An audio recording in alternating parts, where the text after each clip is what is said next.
Hi, I'm Burr Stewart, and today's video is about the new ScaleTrains SD45's and how much work it took me to install them on my HO scale layout in Seattle, Washington. I was really delighted that ScaleTrains built these locomotives. The SD45's were very prominent in the fleet of the Burlington Northern during the early 70s, which is the era that I model. I was lucky enough to purchase 4 of these locomotives, which just arrived this week, and I'm going to show you in this video what I call the onboarding process, which means how I take a locomotive from the box, unpack it, and do all the steps necessary to have it running on the railroad as part of my fleet of locomotives.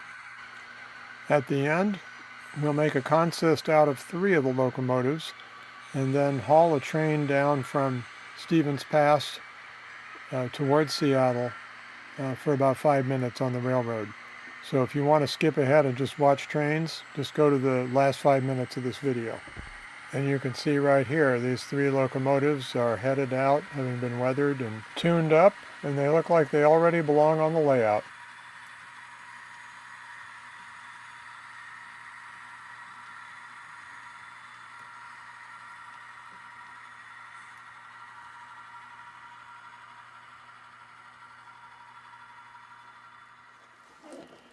Well, let's start by unpacking the 4 locomotives and putting them on the workbench.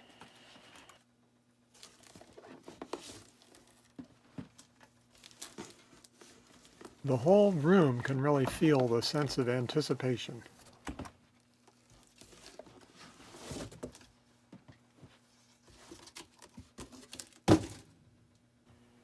I'm eager to get started right away, so before I clean up any of the mess, I'm just going to go right ahead and open the first box and get to work.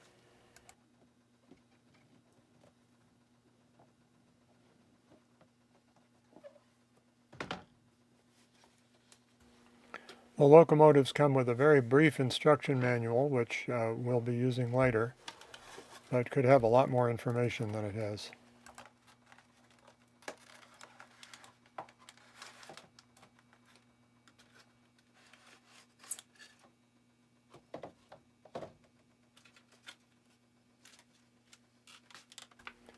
The plastic packaging does a very nice job of protecting these locomotives during shipment, and you probably should be a little more careful than I'm being when taking these out of the package, but so far so good. They put a little pad of foam rubber in to protect the handrails there, which I usually pull out with tweezers, and they also have protective plastic braces on the wheels to keep them from being damaged. There's the tweezer operation. I put all the packaging back inside the plastic sleeves so that I'll be able to find it later. You can see right out of the box it's a perfect job. The paint, the details, they all look pretty good.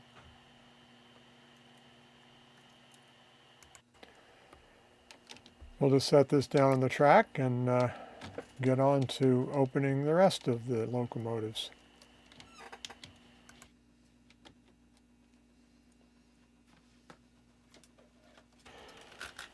I'd be tempted to power up the layout and test this first one to see if it works, but there's a lot of efficiency if you're going to unpack 4 locomotives at once to batch processing them, taking each step together with all 4 locomotives. So we'll go ahead and put all these locomotives on the track, and then we'll fire up the power and see if they all work as they should.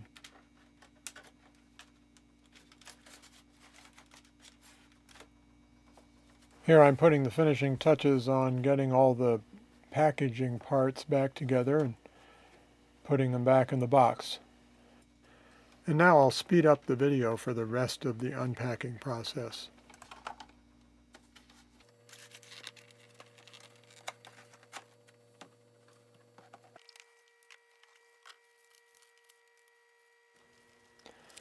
I wish I could work this fast in real life. Just like I wish I didn't have to spend 8 hours a day sleeping.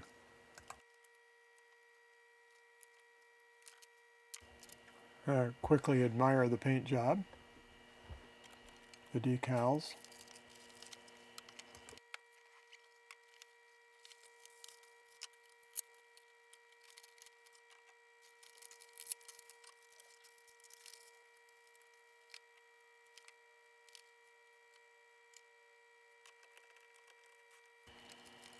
I like to have them all facing the same direction so that when we first fire them up, we can just run them in forward and they'll all move that direction.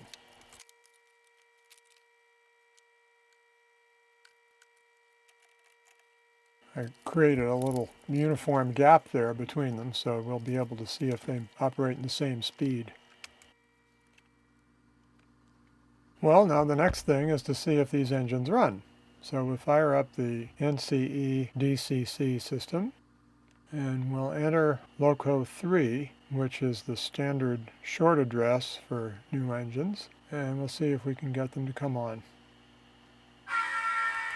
Nice.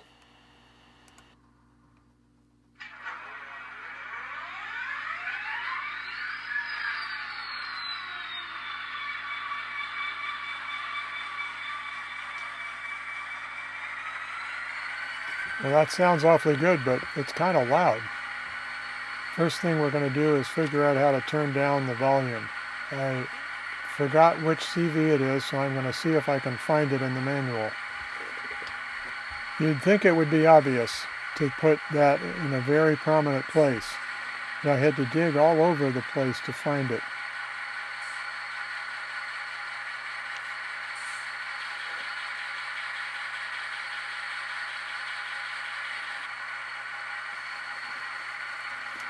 I finally found it in tiny little print, buried inside a paragraph. CV63, Master Sound Volume. I'll go ahead and show you how to do this on your main controller. This is called programming on the main, and it sends a signal out to the locomotive to change the CVs. So in this case, we select programming on the main. We enter the engine number of 3, which is the short address for these locomotives. And then we enter the CV that we want to change, which in this case is 63. We'll give it a value of 35 and see how we like that. Yeah, that sounds good.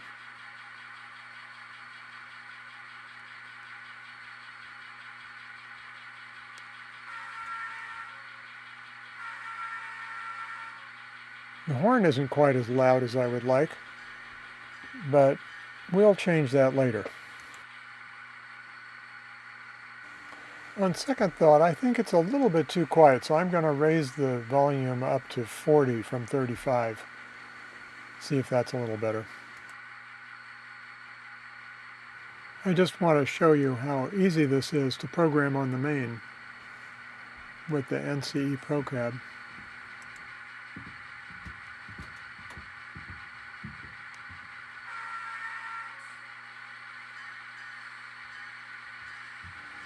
There's the headlight, that's working. Now let's see about moving forward. Now look at that, they're all going approximately the same speed. A very good sign. This is just an initial out-of-the-box test before we break them in and then set the specific speeds of each engine to match.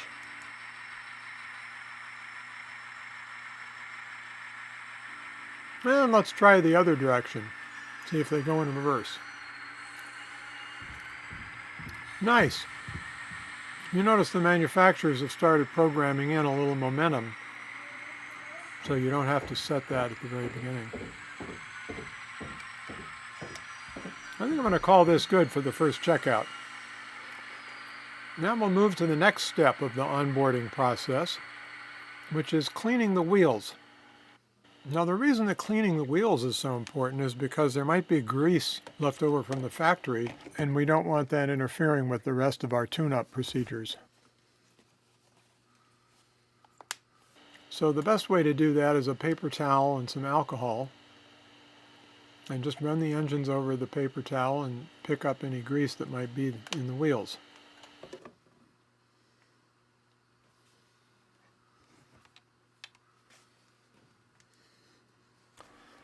What I'm going to do is let all 4 of the engines go full speed, running around a continuous loop on my layout while I grab each one in turn and clean its wheels. This will take a while to do, so I'll just speed up the video and let you see that it's a pretty monotonous process of going back and forth and cleaning all the wheels.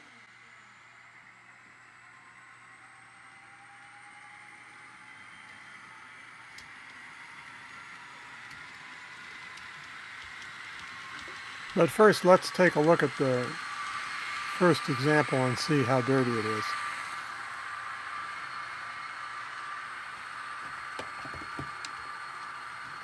I'm holding it so it's getting power from the rear truck and the front wheels are moving. Now it's getting power from the front truck and the rear wheels are moving. It's easier to do this with a long wheelbase locomotive. There, you see it's not getting too much dirt or grease. I would say these locomotives are pretty clean coming from the factory.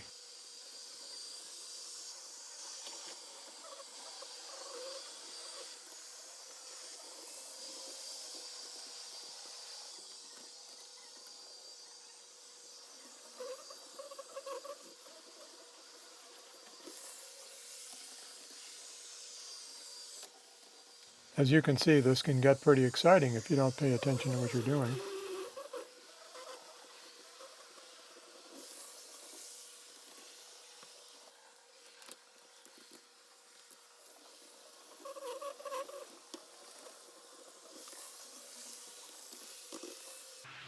Another cross-check on how well you're doing is you can run your fingers on the rails and see how much grease there is on the top of the rails.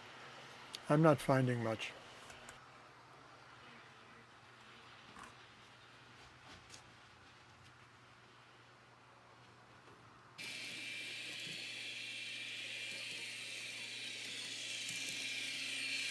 I don't really know how long a break-in period is needed for engines like this. I ran them about 20 minutes. The main thing is you want to do it before you reduce their speed by adjusting the CVs down to your layout's maximum speed.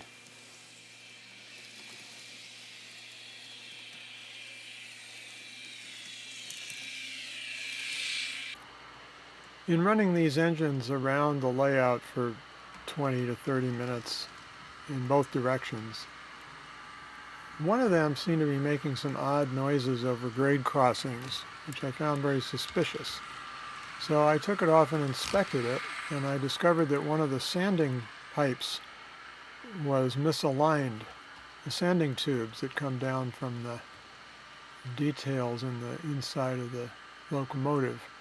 So you can see here I'm taking a pair of tweezers and freeing that up so that it works properly. Once I got the sanding tube aligned, everything seemed to run fine and it no longer made that odd noise over the grade crossings. I went ahead and checked all the other locomotives, but it's nice that they manufacture the engine with those sanding hoses right down to the wheel, just like on the prototype engine.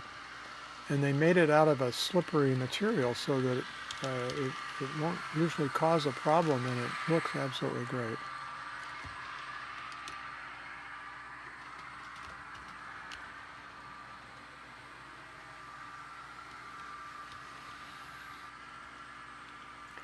Another thing that you can do is to check the gauge of the wheels if you have a funny noise over a grade crossing or something like that.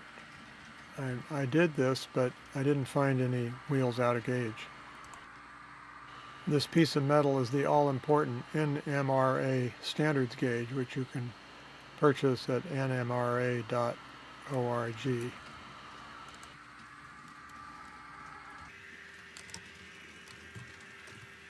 Well, after running these engines for a while to break them in both directions, which I won't show you in painstaking detail, the next step is to replace the plastic couplers that come with these locomotives with the metal Kadee couplers, which are much more reliable. Why ScaleTrains would produce locomotives without Kadee couplers is completely beyond me, but that's what they're doing. The main upshot of this is that I need to spend the next 45 minutes replacing all of the couplers on all 4 of these engines. I'll do that, but I'll just show you a very speeded up video of the process. But first, here's just to prove that I ran them in both directions for an extended period.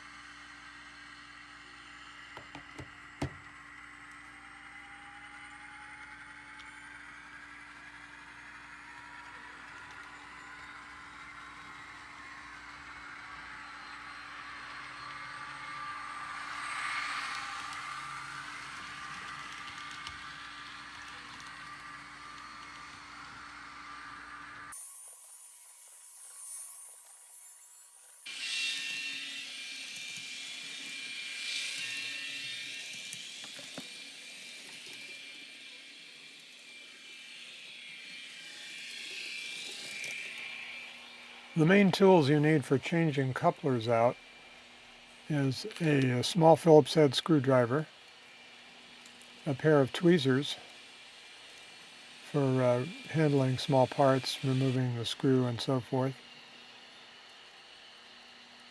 and the Kadee couplers themselves. You also need some sort of a foam cradle to put the locomotive in upside down without damaging the parts on the body.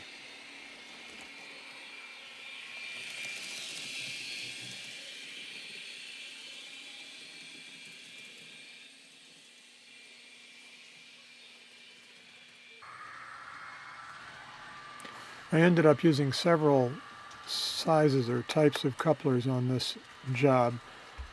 I usually buy them in a bulk pack like that, but some of the more unusual couplers that have an offset shank to deal with coupler height issues only come in a small cardboard pack.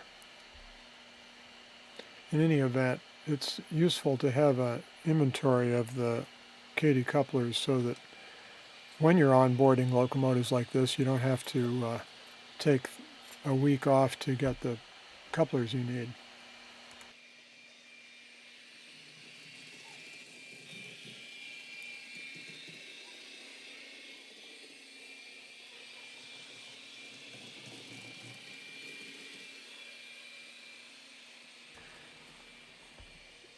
Getting the 2 halves of the coupler pockets to fit together snugly isn't always trivial, but eventually you get it figured out.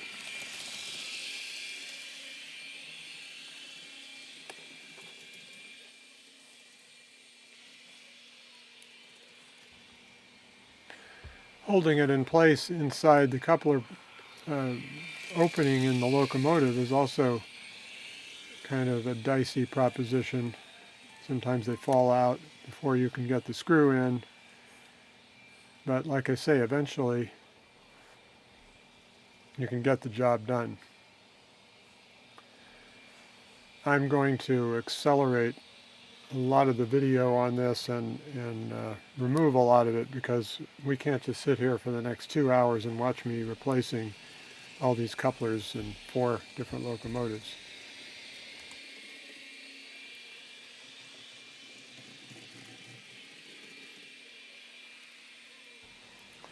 You can hear in the background that I still have the other 3 engines running around the layout while I'm working on the 4th. And this just seemed like a good idea, since what harm could there be of having a decently long break-in period?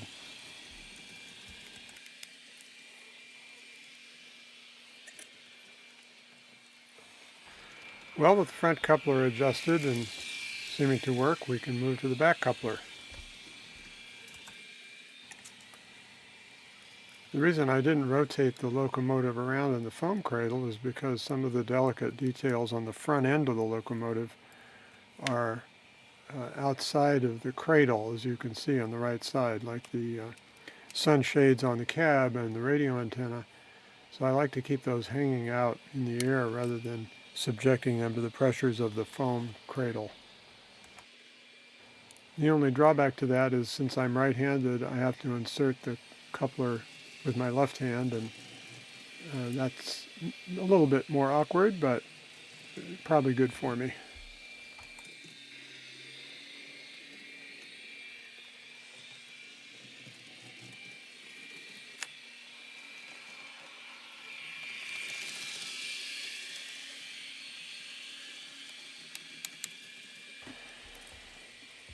While I have the locomotive in the cradle, now that I've got the two couplers on, it's good to put a label on the bottom of the locomotive so I can identify the type of decoder that's in it for future reference and just what type of locomotive it is. I'll often get people say, "Where did you get that locomotive?" And instead of having to remember, I can just pick the locomotive up, look on the bottom, and it says right there, ScaleTrains SD45, acquired in March of 2021, ESU5 decoder. And it's all written right there. I've seen some people will actually put some of their key CV values on the decoder on the label underneath the engine too, which is also useful. In my case, I use the locomotive card. The back of the locomotive card is a great place to write CV values that I might want to adjust in the future. Okay, now we have the couplers done, bottom of the engine labeled, so we can check the coupler height and make sure that we did a good job.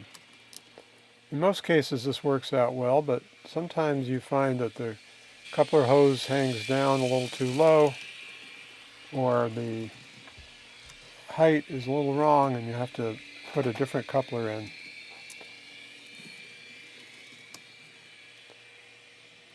Of course, you have to do both ends of the locomotive. I found that there was a bit of a coupler, a trip pin issue with this rear coupler, so I took out the handy trip pin bender pliers, which you can get at Micromark, and fixed it. It's handy to use a white card behind the coupler to make sure you can see it well.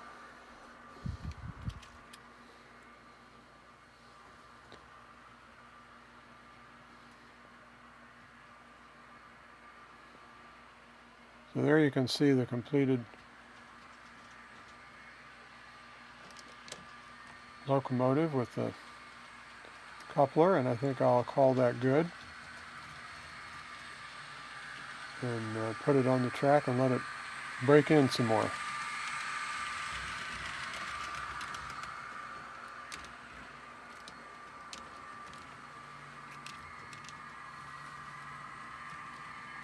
There it goes. Well, after probably an hour or two of fussing with couplers and labels, we've now got all four of our new engines on the track. And the next step is to write out locomotive cards for each of these engines so that when we go to the reprogramming step, we have a place to keep track of the variables that we program in. I use the Micromark forms for the loco cards and just write in the number of the locomotive, the road name, and the type of engine, and of course its DCC address, which in most cases is the same as the engine number. I do this for all engines and we'll end up with the cards we need.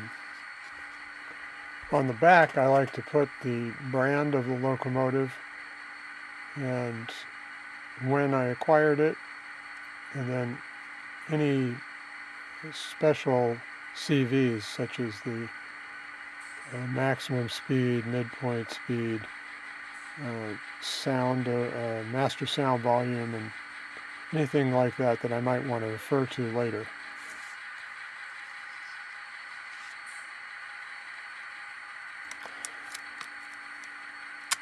I just use regular magic tape to secure the folded over bottom part, and this will then hold the DCC settings card that we'll make up later that will tell the operator which function buttons control which functions on the locomotive computer. You could do this work later, but I like to have the locomotive cards before I go upstairs and turn on my laptop computer to reprogram the locomotives with JMRI, or in this case the LokProgrammer, because then makes the record keeping easier.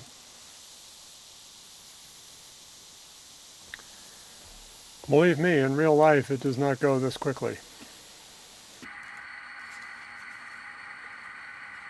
There we have it, 4 locomotive cards. Now we can go upstairs and set up the locomotive decoders properly.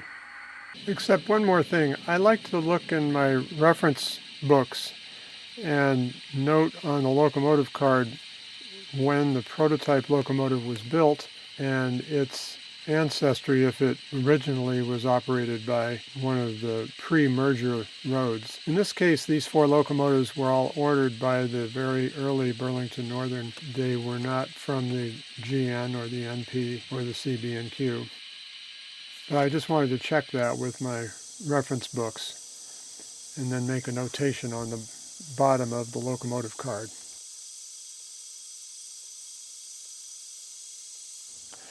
Now I'll show you a few recordings of computer screens just to illustrate the process of adjusting the CV settings in the locomotive to get it to be consistent with the rest of your fleet. In my case, I standardized to a maximum speed of 30 miles per hour because I think the whole layout looks and operates more realistically at a slow speed like that. And I also like to use the brake functions in the decoders, so I go into each engine when I put it on the layout and make sure that its brake works the same way as every other brake. And that's a process that takes a while, and I'm not going to go into all of it. It's probably the subject for one or more other videos. I'm just going to show you a couple of key computer screens to give you a sense of what's involved. The main screen on the LokProgrammer, which is a proprietary program that ESU offers for free if you buy their $145 LokProgrammer DCC interface, has a number of choices or sections of CVs. The main ones of interest, of course, are the address of the locomotive, the braking functions that you're looking at right now,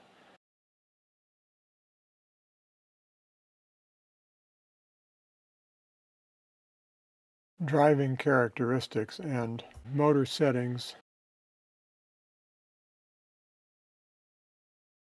and the function mapping, which allows you to decide which function key on your throttle will control which function on your locomotive. Like I said, I won't go into all this in detail here, just to say that it's a laborious process to initially program the first of the 4 engines so that it works right. And then what I did was to simply copy all the settings that were in one locomotive and paste them in the other 3, which only took about 10 minutes once I had spent 2 hours figuring out the locomotive settings.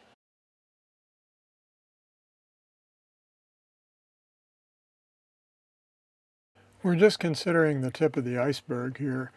The ESUV decoders have about 2,000 user-adjustable CVs, so you can have each of the 20 cylinders in this SD45 have a different ring to it, or have valves that need to be repaired, and that sound will come out of the engine. I have no idea how to do this, but it's a whole sub-hobby. Locomotive sound design.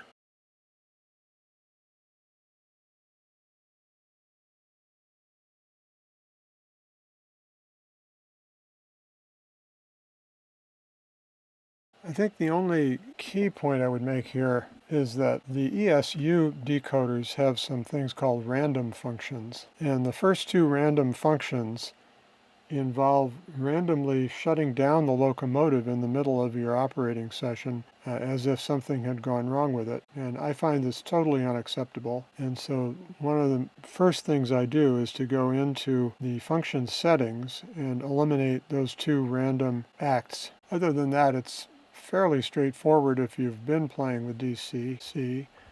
And if you haven't been, there are a lot of great videos you can look at, and I'll try to do one myself eventually. I've mentioned that each of the sound slots on the ESU has its own adjustments. So this is the place in the program where I can make the horn and the bell slightly louder compared to the engine sound, if that's what you want, which I like. They don't make it easy because the sound slots are numbered rather than labeled, so you have to keep your own table of which sound slot number corresponds to the horn, whistle, brake, and so forth. ScaleTrains actually added that table to their owner's manual that comes with the SD45's, so I found that helpful. One thing I really like you can see here on the screen. The ESU LokProgrammer includes a DCC throttle so that you can test out every setting you make live right there and see if it works. And you can flip right back and forth between the programming track and the DCC signal with no problem at all. So with that brief overview completed, but before we shut down the computer, one other thing I like to do is print out cards indicating which function is active on these locomotives. And I use a program called Waybills, sold by a company called Shenware, that only runs on a PC environment. So while I have my PC simulator operating here, I'll pull that up. And if I go into one section of it, it allows me to print cards that are custom made with different fields. And in this case, I have a card set up for ESU locomotives. And you can see I have the brakes labeled as brake 1, brake 2, and brake 3 because I got so disgusted with trying to figure out how to explain to people the difference between the train brake, the independent brake, and the dynamic brake. I'm not sure. I may change this in the future, but I needed to print out some cards for these new SD45s, so I just went in here and made that happen. Once they printed out, I was able to shut down my emulator and carry out one last important computer task, and that was to fire up JMRI, which runs natively on my Mac, so I don't have to use the PC emulator for it, and to enter these 4 locomotives in JMRI, even though I didn't program them in JMRI. This is important because if someone's using Y throttle on my layout, they need to be able to find the locomotives, and that only happens if the locomotives are included in the JMRI roster. So without, again, going into detail on this, I went in and entered the 4 locomotives in JMRI as identical and with their own unique address. And the key point is that I made sure that all 4 of the locomotives were entered and saved into JMRI for future use with Y throttle or other virtual op sessions. There's that all-important Save in Roster click. And here's a screenshot of that part of the roster showing all 4 of these locomotives are now included in JMRI. Okay, now back to hardware. I printed out those DC function cards, so now we need to trim them up so I can insert them in the loco cards. I thought it'd be fun just to see a quick animation of that process. But sadly, there wasn't room in the computer program for the last CV I wanted to include, so I put in by hand that F15 is the classification or marker lights. So I went and did that with all 4 of my DCC settings cards and inserted them in their respective locomotive cards, placing them on a handy shelf located nearby. All right, our paperwork complete. We can now weather the locomotives.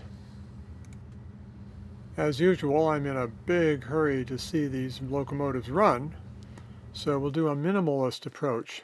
2 steps. The first step is to apply a light alcohol India ink wash just to bring out some of the details in the louvers on the side and the paint job. And then after we do that, we'll apply some pan pastels just to bring out some of the beautiful detailing. I applied the wash like this to all 4 of the locomotives and then took a break for an hour or 2 so that the alcohol could dry completely before I started the pan pastel part.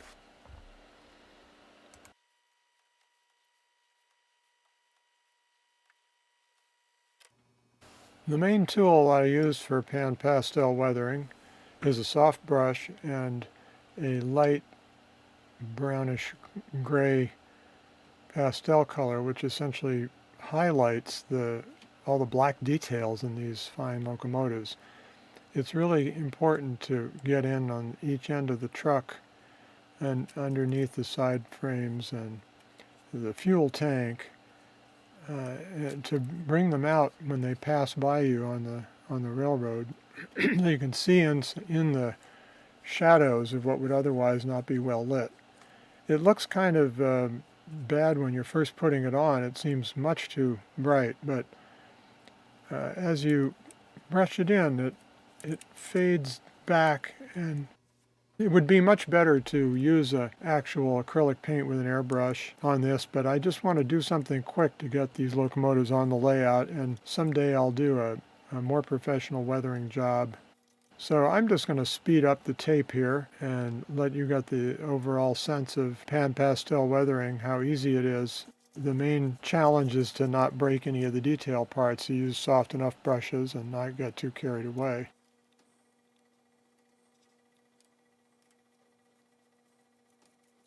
I like doing the ends and the staircases and the air hoses, and that shows up well when the locomotive's on the layout.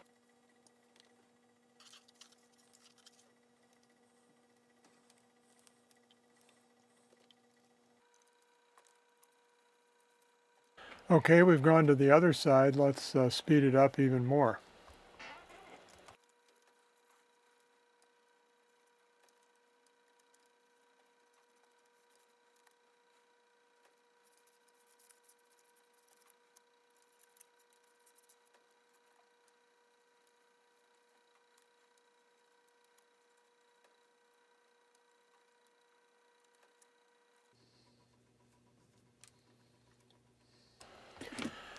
All right, the next step is to take some red oxide colored paint and weather the couplers. When you use pan pastels on couplers, it doesn't bind the mechanism like spray painting with acrylics can do. And it does wear off after a while, but it's easy to just keep your couplers rusted by occasional pan pastel brushing like this. Looks great. And then I'd like to put rust color also on the various grills, and it's amazing how much detail that brings out. You have to keep brushing it out, and sometimes you can get it on the hood and you need to take a soft brush and wipe it off where you don't want it, but usually can make it good. The other place I like to put rust is on a bit on the side frames of the trucks. And when I'm done with the rust color, I generally declare victory.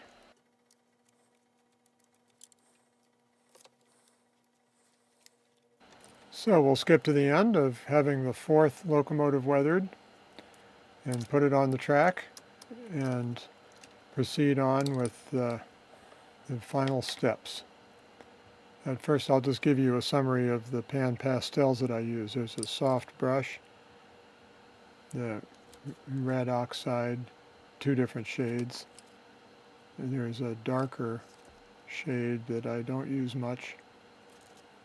And of course the main thing is the light raw umber. These locomotives are real beauties, and now we're ready for the last step, which is speed matching.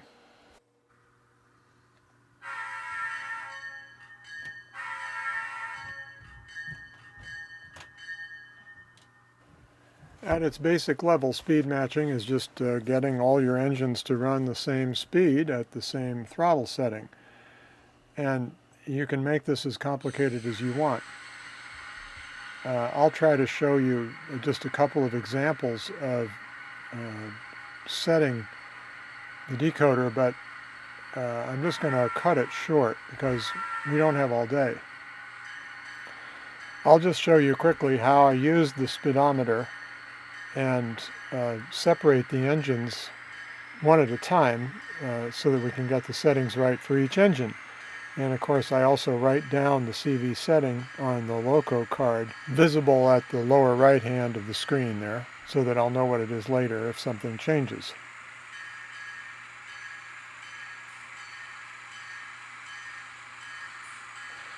Looks like we have a bit of discrepancy in the slow speed of these engines. Not too bad.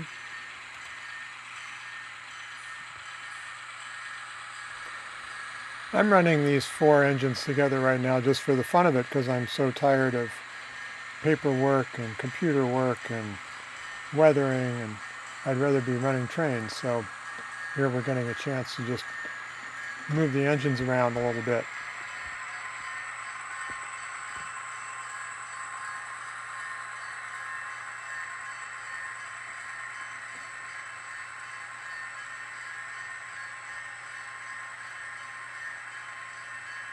What I do is park the 4 engines off on the siding and then cut the power to the siding so that only the main line is powered. Then I can set the speed settings for each loco while it's still using its short address 3. And then once I get all 4 of the locomotives operating at their desired speed, the very last thing I do is to set the long address to the locomotive address, and then it's ready for service on the railroad.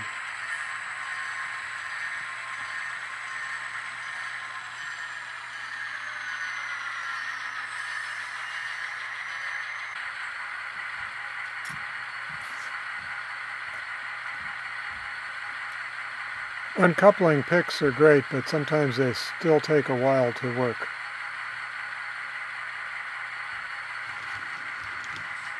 Okay, now we've got 1 engine isolated on the main line, and I'll cut the power to the siding.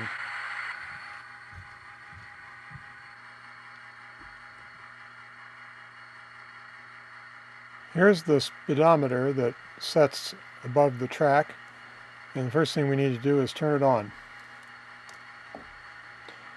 After it initiates, it will be ready to read the speed of any locomotive that flies through there.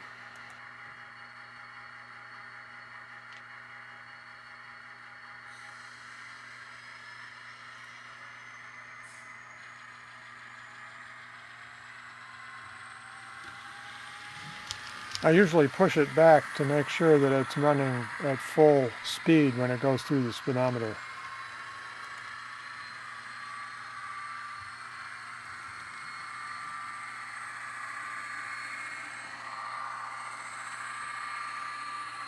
It's a little hard to read in this light, but that says 26, which is enough under my target speed of 30 miles per hour that I'll go ahead and program the CV higher. I won't bore you with all the intermediate adjustments, but suffice it to say that I eventually got it to be reading 30 miles per hour in both directions.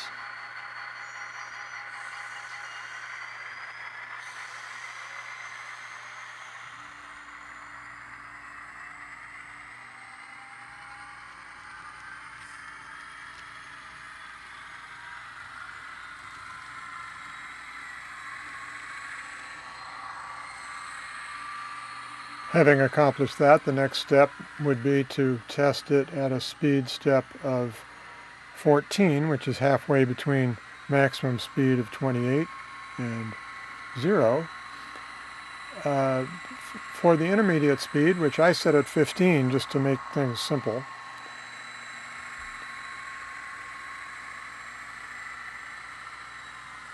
you can see here that I'm at 13, which is close, but I'll probably pick up that CV number 6, 1 or 2 digits, in order to try to match my 15-mile-an-hour speed at 14. That seems to be sufficient for good operation with consys. Now that this one locomotive is speed matched, I want to write those final CV settings of CV number 5 and 6 down on the back of its locomotive card. So doing that will allow me to make adjustments in the future if needed. You can see that we ended up setting CV5 at 90 and CV6 at 45, which compares with my global setting of 80 and 40, which I did initially on all 4 locomotives.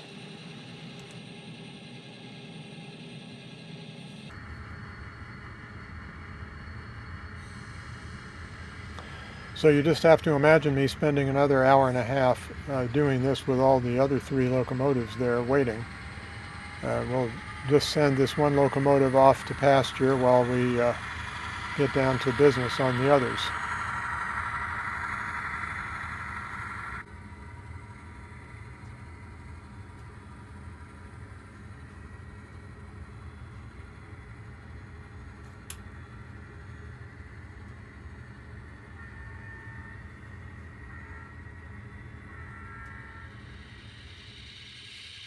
Well, now that we've gotten the last 3 locomotives programmed, speed matched, let's take them out for a spin on a westbound through freight. So the first thing we want to do is set up a consist, which is relatively easy on the NCE ProCab. I'll let you watch that at double speed.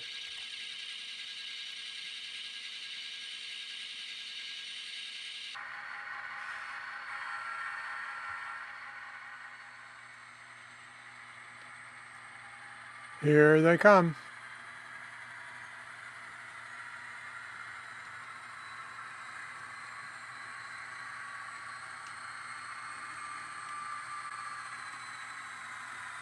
And now, seeing that these locomotives are beautifully matched up in speed, we can hook them together with their couplers.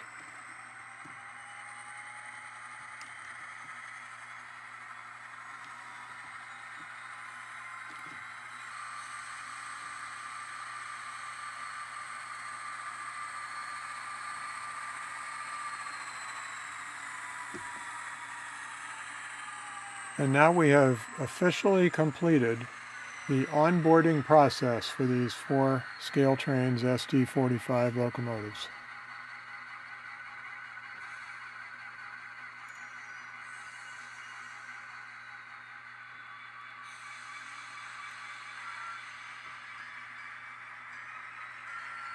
We'll take them over to another part of the layout, hook them up to a westbound train, and I'll show you a few scenes of that train coming in from Chicago to Seattle.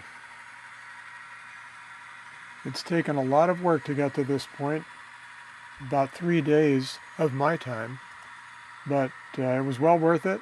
These are absolutely gorgeous locomotives, and they round out my fleet of locomotives of the Burlington Northern in 1973. All right, finally we can do some rail fanning. Here we have the inbound freight from Wenatchee passing through Skykomish.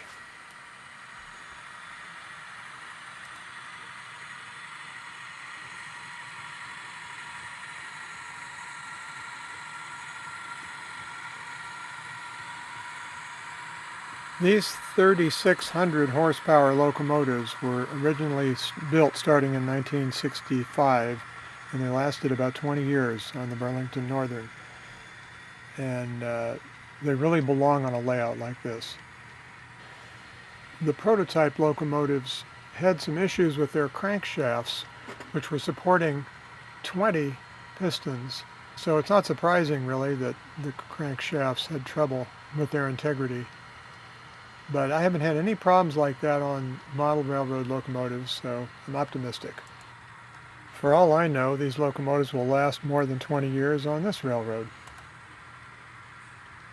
To say nothing about the cabooses. Cabooses are another reason why I enjoy modeling the 1970s. They still had them.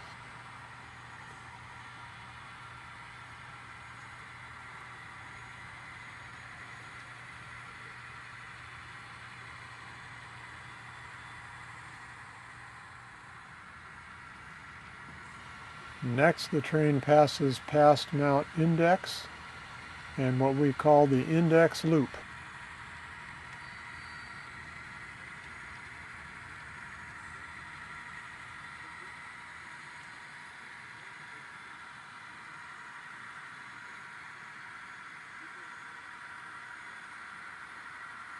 That S-curve that the locomotives are going through right now has 28-inch radius curves in both directions, with about a 1-foot straight section in between.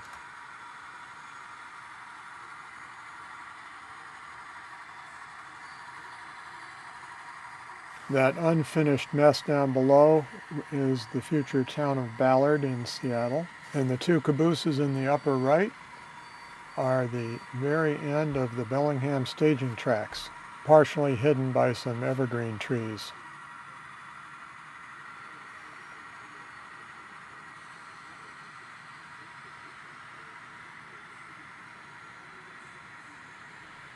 You can see our train in the far distance of the inset. This is a view of the major steel trestle on the line coming down from Stevens Pass.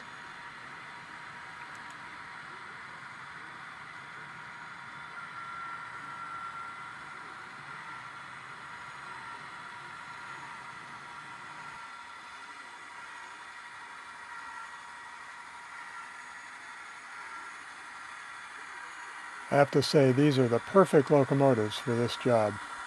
In the 1970s, one of these locomotives replaced 3 of the older F units or Jeeps.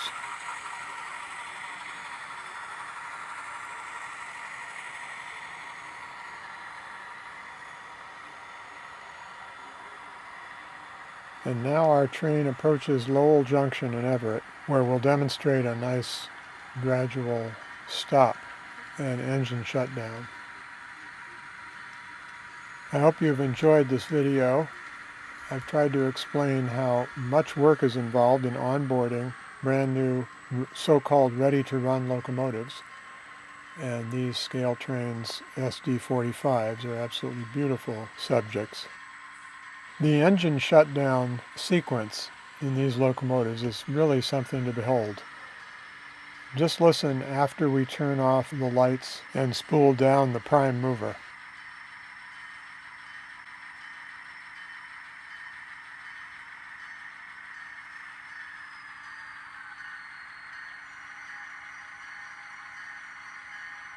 A short blast means the engine is stopped.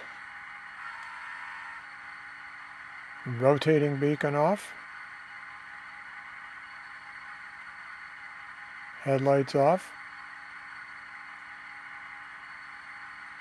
Engine off.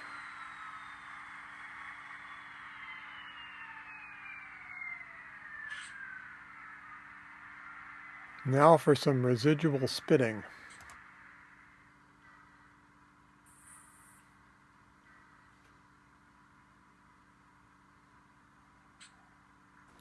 Wait for it.